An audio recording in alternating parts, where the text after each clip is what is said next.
বরিশালের অন্যতম ব্যস্ত এবং ঐতিহাসিক একটি সড়ক।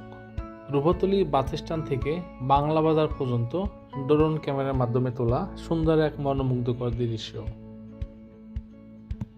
ড্রোন ক্যামেরায় তোলা এই দৃশ্যপটে ফুটে উঠেছে বরিশাল শহরের প্রাণ চাঞ্চল্য, ছিমছাম নগর পরিকল্পনা এবং মনোমুগ্ধকর প্রাকৃতিক সৌন্দর্য। এই সড়ক ধরে প্রতিদিন হাজারো মানুষ যাতায়াত করে, কেউ কাজের সন্ধানে, কেউ শিক্ষা প্রতিষ্ঠানে, কেউ বা বাজার করতে। রাস্তার দুই পাশে গড়ে উঠেছে গাছপালা ঘেরা আবাসিক এলাকা, দোকানপাট আর শহরের হৃদয়ে থাকা ছোট ছোট পুকুর ও খাল। এই এলাকায় দেখা যাচ্ছে বহু পুরনো ভবন ও নতুন নির্মাণ, যা শহরের পরিবর্তনশীল রূপকে জানান দিচ্ছে। নিচে দেখা যাচ্ছে চলমান অটোরিক্সা, রিক্সা, মোটরসাইকেল আর মানুষের কর্মব্যস্ততা। এটি শুধুই একটি রাস্তা নয়, বরং বরিশালের একটি গুরুত্বপূর্ণ লাইফলাইন।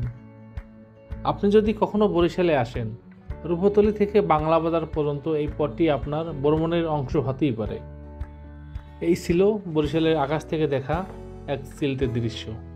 ভালো লাগলে লাইক, কমেন্ট ও শেয়ার করতে বলবেন না। নতুন নতুন এরকম সুন্দর ভিডিও পেতে চ্যানেলের সঙ্গেই থাকুন।